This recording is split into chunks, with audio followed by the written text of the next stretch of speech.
Hello welcome to I four education. This is Moosina. UGC net എക്കണോമിക്സിൻ്റെ പുതിയൊരു ക്ലാസ്സിലേക്ക് സ്വാഗതം. നിങ്ങൾ ഈ പ്രാവശ്യത്തെ നെറ്റ് എക്സാം എഴുതാൻ വേണ്ടിയിട്ട് സീരിയസ് ആയിട്ട് പ്രിപ്പയർ ചെയ്യുന്നവരാണെങ്കിൽ, നിങ്ങൾക്ക് ഡെയിലി നോട്ട്സ് അതുപോലെ ക്വസ്റ്റ്യൻസ് മെറ്റീരിയൽസ് എല്ലാം കിട്ടാൻ ആഗ്രഹമുള്ളവരാണെങ്കിൽ, നിങ്ങൾ നമ്മുടെ ഈ ഒരു വീഡിയോക്ക് താഴെയുള്ള ഡിസ്ക്രിപ്ഷനിൽ ഒരു ലിങ്ക് ഉണ്ട്. നമ്മുടെ വാട്സപ്പ് കമ്മ്യൂണിറ്റി ഗ്രൂപ്പിലോട്ടുള്ള ലിങ്കാണ്. നിങ്ങൾക്ക് അതിലോട്ട് ജോയിൻ ചെയ്യാം. ഇതുപോലെ ഒത്തിരി ക്ലാസ്സുകളും ഒത്തിരി വോയിസ് നോട്ട്സും അതുപോലെ ക്വസ്റ്റ്യൻസും എല്ലാം അതിലുണ്ടായിരിക്കും. സോ നമുക്ക് ക്ലാസ്സിലോട്ട് പോവാം. Harold Domar model of economic growth. ഇത് റിപ്പീറ്റഡ് ആയിട്ട് നമുക്ക് എക്സാമിന് വരുന്ന ഒരു ഏരിയ ആണ്. ഈ ഒരു കോൺസെപ്റ്റ് അറിയാതെ ഒരിക്കലും നമ്മൾ എക്സാമിന് പോകാൻ പാടില്ല. ഡെവലപ്മെന്റ് എക്കണോമിക്സിൽ വളരെ ഇമ്പോർട്ടൻ്റ് ആയിട്ട് ചോദിക്കുന്ന ഒരു ഏരിയ ആണ് ഹാറോൾഡ് ഡോമർ മോഡൽ. പലർക്കും കൺഫ്യൂഷൻ ആവുന്ന, അല്ലെങ്കിൽ പലരും ഇത് പഠിക്കാൻ കുറച്ച് ടഫാണെന്ന് വിചാരിച്ചിട്ട് സ്കിപ്പ് ചെയ്യുന്ന ഒരു ഏരിയ ആണ്. ഈ ഒരു പാർട്ടിൽ നിന്നും പല രൂപത്തിൽ PYQ വരും. കുറച്ച് PYQസും കൂടി നമ്മൾ ലാസ്റ്റ് ആഡ് ചെയ്യുന്നുണ്ട്. സോ വീഡിയോ ഫുള്ള് കാണാം. സോ ആദ്യം നമുക്ക് കോൺസെപ്റ്റ്സ് പറയാം. ഓക്കെ, ആദ്യം കുറച്ച് ഫാക്ട്സ് ആണ് ഇതിൻ്റെ ഒരു ബാക്ക്ഗ്രൗണ്ട്. ഹാറോൾഡ് ഡോമർ മോഡൽ രണ്ട് പേരാണ്, ഹാറോൾഡും ഡോമറും. RF ഹാറോൾഡ് ഈ ഒരു തൻ്റെ മോഡൽ അദ്ദേഹം മുന്നോട്ട് വെക്കുന്നത് 1939 ആൻഡ് ഡോമർ ഈ ഒരു മോഡലിൽ മുന്നോട്ട് വെക്കുന്നത് 1946-47 കാലഘട്ടത്തിലുമാണ്. അപ്പോൾ ഇതിൻ്റെ പ്രത്യേകത എന്താണെന്ന് വെച്ചാൽ, കെയ്നീഷ്യൻ സേവിങ് ഇൻവെസ്റ്റ്മെൻറ്റ് അനാലിസിസിൻ്റെ രൂപത്തിലാണ്, അല്ലെങ്കിൽ അതിൻ്റെ അനാലിസിസിൻ്റെ ബേസിസിലാണ് അവർ ഈ മോഡൽ ഡെവലപ്പ് ചെയ്തിട്ടുള്ളത്. പക്ഷേ ഈ ഹാറോൾഡ് ഡോമർ അഥവാ HD തിയറി ബോത്ത് ഡിമാൻഡ് സൈഡിനെയും സപ്ലൈ സൈഡിനെയും കൺസിഡർ ചെയ്യുന്നുണ്ട് എന്നായിരുന്നു അതിൻ്റെ പ്രത്യേകത. കെയ്നീഷ്യൻ സേവിങ് ഇൻവെസ്റ്റ്മെൻറ്റ് മോഡൽ എന്താണ്? അത് അതിൻ്റെ ഡിമാൻഡ് സൈഡിനെ മാത്രമേ കൺസിഡർ ചെയ്തിട്ടുള്ളായിരുന്നു. പക്ഷേ Harrod Domar both demand and supply സൈഡിനെ കൺസിഡർ ചെയ്തിട്ടുണ്ടായിരുന്നു. സോ അതുകൊണ്ട് തന്നെ ഇതിന് നമുക്ക് ഒരു ഡിമാൻഡ് ഇഫക്റ്റും സപ്ലൈ ഇഫക്റ്റും ഉണ്ടെന്ന് പറയാൻ പറ്റും. So Harold Domar consist of both demand effect and supply effect. Okay, so എന്തിനാണ് ഈ ഒരു Harold Domar model, economic growth models എല്ലാം തന്നെ എങ്ങനെ എക്കണോമിക് ഗ്രോത്ത് അച്ചീവ് ചെയ്യാം എന്ന് പറയുന്നതാണ്. ആൻഡ് മോറോവർ ഹാറോൾഡ് ഡോമർ ഒരു പടി കൂടി മുന്നിലേക്ക് കടന്ന് എങ്ങനെ എക്കണോമിക് ഗ്രോത്ത് മെയിൻറ്റെയിൻ ചെയ്യാം, ഒരു സ്റ്റഡി ഗ്രോത്ത് എങ്ങനെ മെയിൻറ്റെയിൻ ചെയ്യാം എന്നുള്ളതിനെ കുറിച്ചാണ് അവർ പറഞ്ഞിട്ടുള്ളത്. ഓക്കെ, ഒരു സ്റ്റഡി ഗ്രോത്ത് മെയിൻറ്റെയിൻ ചെയ്യാനാണ് അവർ ശ്രമിച്ചിട്ടുള്ളത്. ആൻഡ് മെയിനായിട്ട് ഹാറോൾഡ് ഡോമർ മോഡൽ പ്രകാരം ക്യാപിറ്റൽ ആണ് ഒരു ഇക്കണോമിക് ഗ്രോത്തിൻ്റെ അല്ലെങ്കിൽ ഒരു സ്റ്റഡി ഗ്രോത്തിൻ്റെ മെയിൻ ക്രൂഷ്യൽ ഫാക്ടർ എന്നാണ് പറയുന്നത്. Crucial factor of economic growth എന്താണ്? ക്യാപിറ്റൽ. Okay, capital. ഇനി ഇതൊരു ക്വസ്റ്റ്യൻ ആണ് കേട്ടോ. എന്തിൻ്റെ ബേസിസിലാണ്, ഏത് തരം രാജ്യങ്ങളുടെ ബേസിസിലാണ് ഹാറോൾഡ് ഡോമർ മോഡൽ ഡെവലപ്പ് ചെയ്തിരിക്കുന്നത്? Based on the experiences of advanced capitalist economies. വളരെ ഇമ്പോർട്ടൻ്റ് ആണ്. ഇത് പലരും തെറ്റിക്കാനുള്ള ഒരു കാരണം എന്താണെന്ന് വെച്ചാൽ, നമുക്ക് ഓപ്ഷനിൽ developing countries, advanced countries, developed countries അങ്ങനെ ആയിരിക്കും ഓപ്ഷൻസ് വരിക. അപ്പോൾ നമുക്കറിയാം, ഇന്ത്യൻ ഇക്കോണമി പഠിക്കുന്ന ഭാഗത്ത് നമ്മൾ പഠിക്കുന്നുണ്ട്, first 5 year plans Harrod Domar model ബേസിസിലാണ് ഇന്ത്യയിൽ അഡോപ്റ്റ് ചെയ്തിരിക്കുന്നത്. അപ്പോൾ നമ്മളിരുന്ന് കണക്ട് ചെയ്യും, നമ്മളിരുന്ന് ആലോചിക്കും, എന്ത്, ഇന്ത്യ ഒരു ഡെവലപ്പിംഗ് കൺട്രിയാണ്. സോ ഇന്ത്യയിൽ ഫസ്റ്റ് ആയിട്ട് അഡോപ്റ്റ് ചെയ്തത് ഹാറോൾഡ് ഡോമർ മോഡൽ ആയതുകൊണ്ട് ഇത് ഡെവലപ്പിംഗ് കൺട്രീസിൽ അഡോപ്റ്റ് ചെയ്യാൻ വേണ്ടിയിട്ടുള്ളതാണ് നമ്മൾ തെറ്റിദ്ധരിക്കാൻ ചാൻസ് ഉണ്ട്. പക്ഷേ ആക്ച്വലി ഹാറോൾഡ് ഡോമർ മോഡൽ അവരുണ്ടാക്കിയത്, ആ ഒരു മോഡൽ പ്രസൻറ്റ് ചെയ്തിട്ടുള്ളത് അഡ്വാൻസ്ഡ് ക്യാപിറ്റലിസ്റ്റ് ഇക്കോണമീസിനെ ഉദ്ദേശിച്ചിട്ട് കൊണ്ടായിരുന്നു. പക്ഷെ ഇന്ത്യയിൽ ആ സമയത്ത് എന്തുകൊണ്ട് ഹാറോൾഡ് ഡോമർ അപ്ലൈ എന്ന് ചോദിച്ചാൽ അതിന് വേറെ കുറേ റീസൺസ് ഉണ്ടായിരുന്നു.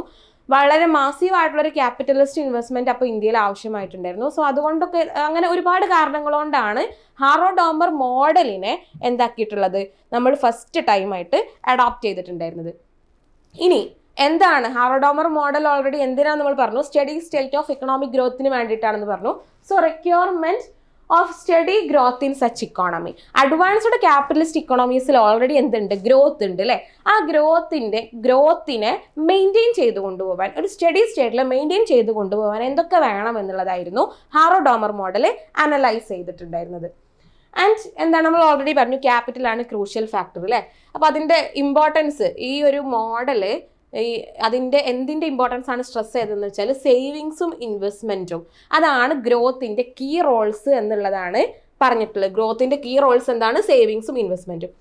ഇനി നമ്മൾ ഓൾറെഡി പറഞ്ഞു, ഈ മോഡല് സപ്ലൈ സൈഡും ഡിമാൻഡ് സൈഡും, ഓർ സപ്ലൈ ഇഫക്റ്റും ഡിമാൻഡ് ഇഫക്റ്റും. So the model emphasises on the dual character of investment. ഇൻവെസ്റ്റ്മെൻറ്റിന് 2 തരം ക്യാരക്ടർ ഉണ്ട്. എന്തൊക്കെയാണത്? It creates income. Okay, it creates income. നമുക്കറിയാം, ഇൻവെസ്റ്റ്മെൻറ്റ് വരുമ്പോൾ എന്തുണ്ട്, മൾട്ടിപ്ലയർ വരും അല്ലേ? അങ്ങനെ it creates income. So which is regarded as the demand effect. Okay, income ഉണ്ടായി കഴിഞ്ഞാൽ പർച്ചേസിംഗ് പവർ കൂടും, ഡിമാൻഡ് കൂടും. So creation of income leads to demand effect and it arguments the productive capacity of the economy by increasing its capital stock, which is regarded as the supply effect. Okay, supply effect കൂടി consider ചെയ്യുന്നുണ്ട് എന്ന് പറയാനുള്ള കാരണം എന്താണ്? Capital സ്റ്റോക്കിനെ കുറിച്ചും അല്ലെങ്കിൽ capital ആണ് crucial factor എന്നുള്ള രൂപത്തിലാണ് ഈ ഒരു മോഡൽ പോകുന്നത്. സോ സപ്ലൈ ഇഫക്റ്റിനെയും കൂടി അത് കൺസിഡർ ചെയ്യുന്നുണ്ട്. So what are the assumptions of Harrod Domar model? Harrod Domar മോഡലിന്റെ ഏതൊരു മോഡലിന് അസംഷൻസ് ഉണ്ട് അല്ലേ? അപ്പോൾ ഹാറോ-ഡോമർ മോഡലിന്റെ അസംഷൻസ് എന്തൊക്കെയാണെന്ന് നോക്കാം. A full employment level of income already exist. Full employment level income ആണ് ഉള്ളത് എന്നുള്ളത് നമ്മൾ പറഞ്ഞു. ഓൾറെഡി അഡ്വാൻസ്ഡ് ക്യാപിറ്റലിസ്റ്റ് ഇക്കണോമീസിന് വേണ്ടിയിട്ടാണ്. അവിടെ എന്താണ്? ഓൾറെഡി ഡെവലപ്ഡ് ആണ്. നമ്മൾ അസ്യൂം ചെയ്യുന്നത് ഫുൾ എംപ്ലോയ്മെന്റ് ലെവലാണ് എന്നുള്ളതാണ്. There is no government interference. Okay, government interference ഇല്ല, ദാറ്റ് മീൻസ് ലേസസ് ഫെയർ ആണ്. The model is based on the assumption of closed economy. Closed economy അതായത് ഓപ്പൺ അല്ല, ഐ മീൻ ഇന്റർനാഷണൽ ട്രേഡ് അവിടെ നടക്കുന്നില്ല എന്നുള്ള assumption തൽക്കാലത്തേക്ക് ഈ ഒരു മോഡലിൽ നമ്മൾ അസ്യൂം ചെയ്യുന്നു. There are no lags in adjustment of variables. Okay, lag വരാൻ പാടില്ല. വേരിയബിൾസിന്റെ അഡ്ജസ്റ്റ്മെന്റിന് എന്തുണ്ടാകാൻ പാടില്ല? ഒരു ഇയറിന്റെ ലാഗോ കാര്യങ്ങളോ ഒന്നും വരാൻ പാടില്ല. The average propensity to save and the marginal propensity to save, APSഉം MPSഉം എന്തായിരിക്കണം? ഈക്വൽ ആയിരിക്കണം. APS equal to MPS. ഇതൊരു ക്വസ്റ്റ്യൻ ആണ്. ഓക്കെ, ഹാറോ-ഡോമർ തിയറി പ്രകാരം ഏതാണ് ഇതിൽ correct? APS equal to MPS, APS greater than MPS, MPS greater than APS, ഈ രൂപത്തിൽ ക്വസ്റ്റ്യൻ കാണാറുണ്ട്. So APS equal to MPS. അപ്പോൾ സിംബോളിക്കലി നമുക്ക് എങ്ങനെ പറയാം? ആവറേജ് പ്രൊപ്പൻസിറ്റി ടു കൺസ്യൂമർ നമ്മൾ S/Y എന്നാണ് പറയാം, saving by income. And marginal propensity to consumer addition ആണല്ലോ മാർജിനൽ എന്ന് പറയുമ്പോൾ അല്ലേ? So delta S/Δy. സോ നമുക്ക് പറയാം S/Y equal to delta S/Δy. ഇനി both propensity to save and capital coefficient എന്താണ്? കോൺസ്റ്റന്റ് ആണ് എന്ന് പറയുന്നുണ്ട്. അതായത് പ്രൊപ്പൻസിറ്റി ടു സേവ് അല്ലേ, നമുക്കിപ്പോൾ APSഉം MPSഉം കാര്യങ്ങളൊക്കെ തരുന്നുണ്ട്, ഈക്വൽ ആണെന്ന് പറയുന്നുണ്ട്, അത് കോൺസ്റ്റന്റ് ആണ്. അതുപോലെ ക്യാപിറ്റൽ കോഎഫിഷ്യന്റും കോൺസ്റ്റന്റ് ആണെന്ന് പറയുന്നുണ്ട്. Income, investment, savings are all defined in the net sense. Okay, net സെൻസിലാണ് ഇതുള്ളത്. നെറ്റ് സെൻസ് എന്ന് പറഞ്ഞാൽ എന്താണ്? ഡിപ്രീസിയേഷനെ കൺസിഡർ ചെയ്യുന്നുണ്ട്. ഓക്കെ, ഡിപ്രീസിയേഷനെ കൺസിഡർ ചെയ്യുന്നുണ്ട്. And hence they are considered over and above the depreciation. Saving and investment are equal in ex ante and well as ex post fact sense. Okay, ex ante and ex post സെൻസിലാണ് saving ഇൻവെസ്റ്റ്മെന്റും. അതായത് ex ആൻറെ എന്ന് പറഞ്ഞാൽ എന്താണ്? നമ്മൾ എത്രയാണ് invest ചെയ്യാൻ ഒരുങ്ങുന്നത്. ഓക്കെ, നമ്മൾ ഒരു മോഡലിനെ അസ്യൂം ചെയ്യുന്നതിന് മുമ്പ് നമ്മൾ എത്രയാണ് ഇൻവെസ്റ്റ് ചെയ്യാൻ അല്ലെങ്കിൽ സേവിങ്സ് ഒരുക്കുന്നത് എന്നുള്ളതാണ്. And what is the actual? അപ്പോൾ നമ്മൾ പ്രഡിക്റ്റ് ചെയ്യുന്നതും ആക്ച്വൽ സേവിങ്സും ആക്ച്വൽ ഇൻവെസ്റ്റ്മെന്റും ഈക്വൽ ആണെങ്കിൽ ex and ex post are equal എന്ന് നമുക്ക് പറയാം. സോ അസംഷൻസ് നമ്മൾ പറഞ്ഞു കഴിഞ്ഞു. അടുത്തതായിട്ട് എന്താണ് ഹാറോ-ഡോമറിന്റെ മെയിൻ ആയിട്ടുള്ള ഒരു കോൺസെപ്റ്റ് എന്താണെന്ന് നോക്കാം. Harrod Domar model is based upon 3 distinct rates. 3 റേറ്റ്സിനെ കുറിച്ചാണ് പറയുന്നത്. The actual growth rate which is denoted as G, the warranted growth rate which is denoted as GW, the natural growth rate which is denoted as GN. ഇങ്ങനെ 3 growth റേറ്റുകളെ കുറിച്ചാണ് ഹാറോ-ഡോമർ model പറയുന്നത്. ഈ ഓരോന്നും എന്താണെന്നും ഇതിൻ്റെ ഇൻട്രാക്ഷൻ എങ്ങനെയാണെന്നും മനസ്സിലാക്കി കഴിഞ്ഞാൽ ഹാറോഡ് മോഡൽ കഴിയും. ഓക്കെ, ഇത് 2 മോഡൽസ് ആയിട്ടാണ് നമുക്ക് പഠിക്കാനുള്ളത്. നമ്മൾ ഇന്ന് ഡിസ്കസ് ചെയ്യുന്നത് ഹാറോ-ഡോമർ മോഡലിലെ ഹാറോഡിൻ്റെ പാർട്ടാണ്. സോ ഈ 3 ഗ്രോത്ത് റേറ്റുകളും എന്താണെന്ന് നമുക്കൊന്ന് നോക്കാം. First one is actual growth rate. Actual growth rate എന്താണ് ഡിഫൈൻ ചെയ്യുന്നത്? Ratio of change in income or delta y to the total income. Change in income by total income എന്നുള്ള ആ ഒരു റേഷ്യോ, അതായത് എക്കണോമിക് ഗ്രോത്തിനെ തന്നെയാണ് അത് കാണിക്കുന്നത്. ആക്ച്വൽ ഇക്കണോമിക് ഗ്രോത്തിനെയാണ് അത് കാണിക്കുന്നത്. The actual growth rate is determined by saving income ratio known as the average propensity to save. അപ്പോൾ ഇതിൻ്റെ ഒരു ഡിറ്റർമിൻ ചെയ്യുന്ന ഘടകങ്ങൾ ഏതൊക്കെയാണെന്ന് ചോദിച്ചാൽ, one is saving income ratio. Okay, saving income ratio or average propensity to save, നമ്മുടെ APS അല്ലേ. And another one is capital output ratio or C, defined as delta K by delta y. Delta K എന്ന് പറയുമ്പോൾ എന്താണ്? Change in capital ആണ്. Capital സ്റ്റോക്കിലേക്കുള്ള change ആണ് actually എന്ത്? Investment. അപ്പോൾ നമുക്ക് ഈ ഡെൽറ്റ Kനെ എന്ത് പറയാം? I എന്ന് പറയാം, ഇൻവെസ്റ്റ്മെന്റ് എന്ന് പറയാം. So I by delta y എന്നും ഇവിടെ നമുക്ക് ഡിനോട്ട് ചെയ്യാം. I/Δy എന്നും ഇവിടെ നമുക്ക് ഡിനോട്ട് ചെയ്യാവുന്നതാണ്. അപ്പോൾ നമുക്കിതൊന്ന് ഡിറൈവ് ചെയ്ത് നോക്കാം അല്ലേ. ജസ്റ്റ് നോക്കാം, G = Δy എന്ന് പറഞ്ഞു. ഇവിടെ നമ്മൾ ഓർത്ത് വെക്കേണ്ട ഒരു ഇക്വേഷൻ ആണ് GC = S. Okay, GC = S. അപ്പോൾ G എന്താണ് Δy/y ആൻഡ് C എന്താണ് Δk/Δy. അപ്പോൾ Δk എന്താണ് ഇൻവെസ്റ്റ്മെന്റ് ആണ്. Addition to the capital stock equal to investment. അത് നമ്മൾ I/Δy എന്ന് കൊടുക്കുന്നു. I/Δy എന്ന് കൊടുക്കുന്നു. എസ് എന്താണ് marginal average propensity to save or marginal propensity to save, രണ്ടും ഈക്വൽ ആണ് നമ്മൾ പറഞ്ഞു. നമ്മളിവിടെ കൊടുക്കുന്നത് S/y, average propensity to save S/y. So എന്താവാണ് GC = S എന്നുള്ള ഒരു ഫോമിലോട്ട് നമ്മൾ ഇതിനെ ഇട്ട് കഴിഞ്ഞാൽ നമുക്ക് ഇങ്ങനെ കിട്ടും. G Δy/y into C I/Δy equal to S/y. ഇവിടെ കട്ട് ചെയ്യാനുള്ളവരൊക്കെ കട്ട് ചെയ്യാം. ഈ Δyയും കട്ട് ചെയ്യുന്നു. ഇവിടെ ഇത് കട്ട് ചെയ്യുന്നു, ഇതും കട്ട് ചെയ്യുന്നു. ഓക്കെ, പിന്നെ ആരാണുള്ളത് I = S. സോ എന്താണ് investment equal to saving or saving investment ഈക്വാലിറ്റിയിലേക്കാണ് നമ്മൾ എത്തിയിട്ടുള്ളത്. സോ എന്ത് സേവിങ്സ് ഇക്കോണമിയിൽ ഉണ്ടെങ്കിലും അതെല്ലാം ഇൻവെസ്റ്റ്മെന്റ് ആയിട്ട് പോകണം, അല്ലെങ്കിൽ ക്യാപിറ്റലിന്റെ അഡീഷണൽ സ്റ്റോക്ക് ആയിട്ട് പോകണം. അത് ഇക്കോണമിക്കൽ ഗ്രോത്തിന് വളരെ ഇമ്പോർട്ടൻ്റ് ആണ്, ക്രൂഷ്യൽ ആണ് എന്നാണ് ഹാറോഡോമർ ആക്ച്വൽ ഗ്രോത്ത് റേറ്റിന്റെ കോൺസെപ്റ്റിലൂടെ പറയുന്നത്. അടുത്തതാണ് സെക്കൻഡ് കോൺസെപ്റ്റ് ആണ് warranted growth rate. Warranted growth rate എന്ന് പറയുമ്പോൾ തന്നെ നിങ്ങൾ ഓർത്ത് വെക്കേണ്ട സാധനം ഫുൾ കപ്പാസിറ്റി ഗ്രോത്ത് റേറ്റ് ആണ്. Full capacity growth rate, growth rate of the economy when it is working at full capacity. പക്ഷെ ഒരിക്കലും പ്രതീക്ഷിക്കരുത് ഈ ഫുൾ കപ്പാസിറ്റി ഉണ്ട് എന്ന് വിചാരിച്ചിട്ട് ഫുൾ എംപ്ലോയ്മെന്റ് ആണെന്ന് പ്രതീക്ഷിക്കരുത്. അതാണ് ഇവിടെ ഒരു ക്വസ്റ്റ്യൻ വന്നാൽ പലരും തെറ്റിക്കാറുള്ളത്. Full capacity does not means full employment. Employed ആയവർ എന്താണ് ഫുൾ കപ്പാസിറ്റിയിലാണ് വർക്ക് ചെയ്യുന്നത് എന്നുള്ളത് മാത്രമേ അവിടെ അർത്ഥമുള്ളൂ. വെദർ ഇറ്റ് ഈസ് ഒരു ലാൻഡ് ഉണ്ടെങ്കിൽ ആ ലാൻഡിന്റെ ഫുൾ യൂട്ടിലൈസേഷൻ ആണ്, ഒരു ലേബർ ഉണ്ടെങ്കിൽ അയാളുടെ മാക്സിമം പ്രൊഡക്ടിവിറ്റി ആണ്. ആ രൂപത്തിൽ ഇക്കോണമിയിലുള്ള എല്ലാ റിസോഴ്സുകളെയും കംപ്ലീറ്റ്ലി എംപ്ലോയിഡ് ആയതിനെ എന്താക്കാണ് കംപ്ലീറ്റ്ലി യൂട്ടിലൈസ് ചെയ്യുന്നുണ്ട്, കംപ്ലീറ്റ്ലി എക്സ്പ്ലോയിറ്റ് ചെയ്യുന്നുണ്ട് എന്നുള്ളതാണ് എന്ത് warranted growth rate. So it is called full capacity growth rate. It is determined by capital output and saving income ratio. ഇതും എന്താണ് ക്യാപിറ്റൽ ഔട്ട്പുട്ട് റേഷ്യോയും സേവിങ് ഇൻകം റേഷ്യോ തന്നെയാണ് ഡിറ്റർമിൻ ചെയ്യുന്നത്. ഇവിടെയും GC = S എന്നുള്ള രൂപത്തിൽ തന്നെയാണ്. പക്ഷെ ആ G എന്താണ് GW ആണ്. ആൻഡ് C എന്താണ് അഥവാ ക്യാപിറ്റൽ CR എന്നാണ് നമ്മളിവിടെ ഡിനോട്ട് ചെയ്യുക. CR required capital to maintain warranted growth. CR means required capital to maintain warranted growth. So equation GW CR = S. S എന്താണ് S/y തന്നെ, അഥവാ average propensity to consume. So അടുത്തൊരു concept ആണ് natural growth rate. ഇതാണ് full employment growth rate അല്ലെങ്കിൽ welfare optimum എന്ന് വെച്ചാൽ ഇതൊരു ഐഡിയൽ കേസാണ്. ഇതിൻ്റെ അപ്പുറത്തേക്ക് ഒരു ഗ്രോത്ത് സാധ്യമല്ല എന്നുള്ളതാണ്. കാരണം ഇക്കോണമിയിലുള്ള എല്ലാ റിസോഴ്സുകളും എംപ്ലോയിഡ് ആണ് എന്നുള്ളതാണ് നാച്ചുറൽ ഗ്രോത്ത് റേറ്റ് ഉണ്ട്. സോ പോപ്പുലേഷൻ ഗ്രോത്തും കാര്യങ്ങളൊക്കെ ഇതിൻ്റെ അണ്ടറിലാണ് വരിക എന്നുള്ളതാണ്. So welfare optimum or full employment growth rate. ഇനി GN create a limit beyond which expansion is not possible അല്ലെ.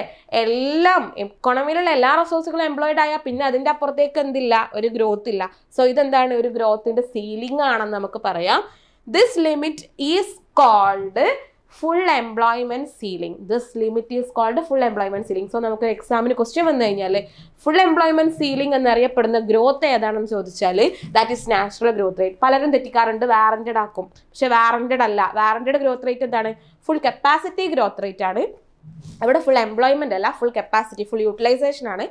ബട്ട് നാച്ചുറൽ ഗ്രോത്ത് റേറ്റ് ആണ് എന്ത് full employment growth rate. So what is the criteria four study growth? നമ്മളിപ്പോൾ 3 growth റേറ്റുകളെ കുറിച്ച് പറഞ്ഞു. അപ്പോൾ ഒരു study growth, നമ്മളിപ്പോൾ അഡ്വാൻസ്ഡ് ക്യാപിറ്റലിസ്റ്റ് ഇക്കണോമീസിൽ ഓൾറെഡി ഗ്രോത്ത് ഉണ്ട്. സ്റ്റഡി ഗ്രോത്ത് മെയിൻറ്റെയിൻ ചെയ്യാൻ എന്ത് വേണമെന്നാണ് പഠിച്ചുകൊണ്ടിരിക്കുന്നത് അല്ലേ. എന്ത് വേണമെന്ന് ചോദിച്ചു കഴിഞ്ഞാൽ it should be G = GW. Actual growth റേറ്റും വാറന്റഡ് ഗ്രോത്ത് റേറ്റും ഈക്വൽ ആകുന്ന പോയിന്റിലായിരിക്കും ഇക്കോണമി സ്റ്റഡി ഗ്രോത്തിൽ ഉണ്ടായിരിക്കുക. ഓക്കെ, അതായത് എംപ്ലോയിഡ് ആകുന്നവർ മാക്സിമം കപ്പാസിറ്റിയിൽ വർക്ക് ചെയ്യുന്ന ആ ഒരു പൊസിഷനിലോട്ട് ഇക്കോണമി എത്തുക. അതിൻ്റെ പേരാണ് knife edge equilibrium. Knife edge equilibrium. So knife edge equilibrium എന്നുള്ള കോൺസെപ്റ്റ് എന്തിലാണുള്ളതെന്ന് ചോദിച്ചാൽ ഇറ്റ് ഈസ് ഹാറോ-ഡാമർ മോഡൽ. സ്പെസിഫിക്കലി ഹാറോ-ഡാമർ മോഡലിലെ ഹാറോഡിൻ്റെ സൈഡിലാണ് എന്തുള്ളത്? നൈഫ് എഡ്ജ് ഇക്വിലിബ്രിയം ഉള്ളത്. അപ്പോൾ ഈ ഒരു ഗ്രാഫ് പലപ്പോഴും വരാറുള്ള ക്വസ്റ്റ്യൻ ആണ് കേട്ടോ. ഓക്കെ, കാരണം നമ്മൾ പറഞ്ഞു G equal to GW, warranted growth റേറ്റും ആക്ച്വൽ ഗ്രോത്ത് റേറ്റും ഈക്വൽ ആകുന്ന പോയിന്റ് ആണ് എന്ത്? Knife edge equilibrium. അവിടെയാണ് ഇക്വിലിബ്രിയത്തിൽ നല്ല സ്റ്റഡി സ്റ്റേറ്റ് ഗ്രോത്ത് ആയിട്ട് അത് പോവുക, അല്ലെങ്കിൽ ഇക്കോണമി ഗ്രോ ചെയ്യുക എന്ന് നമ്മൾ പറഞ്ഞു.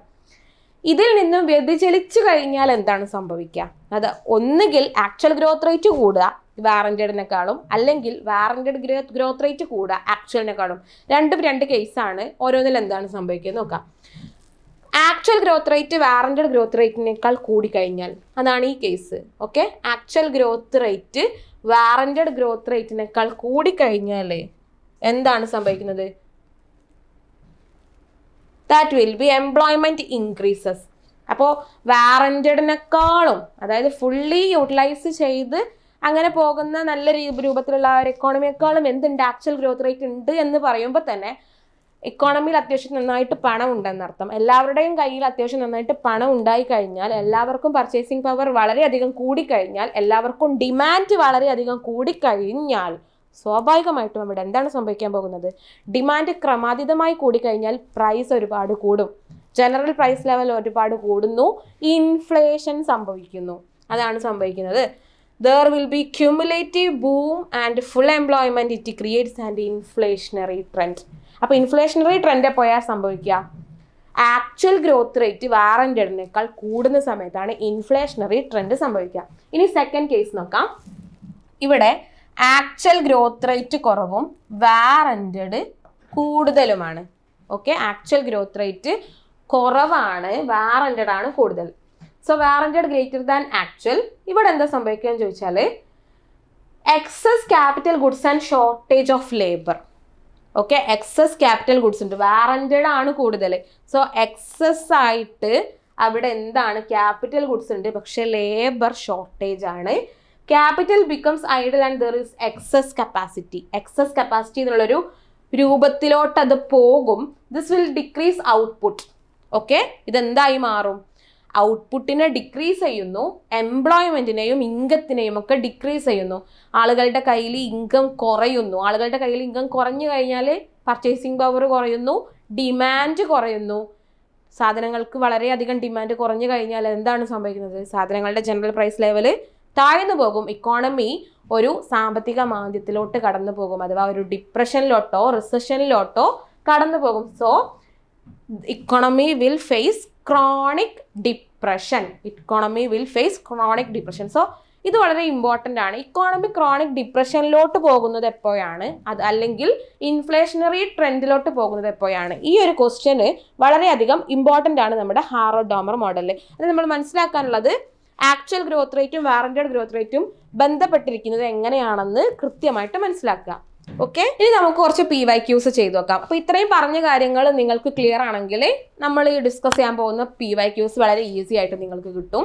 So first question is, if in a Harrodian economy GA equal to 10, GW equal to 8, this will lead to inflation, unemployment, deflation, stagflation. എന്താണ് സംഭവിക്കുക? Actual growth rate 10%, warranted growth rate 8%. ഇവിടെ ഏതാ കൂടുതൽ? Actual ആണ് കൂടുതൽ അല്ലേ? ആക്ച്വൽ ഗ്രോത്ത് റേറ്റ് ആണ് വാറന്റഡിനേക്കാൾ കൂടുതലെങ്കിൽ നമ്മൾ എന്താണ് പറഞ്ഞത്? ഇൻകം കൂടും, പർച്ചേസിങ് പവർ കൂടും, ഡിമാൻഡ് കൂടും, ആൻഡ് ഇൻഫ്ലേഷൻ സംഭവിക്കും. So the answer is a inflation. Next ആണ്, ഇതൊക്കെ മുൻവർഷങ്ങളിൽ ചോദിച്ച ക്വസ്റ്റ്യൻസ് തന്നെയാണ്.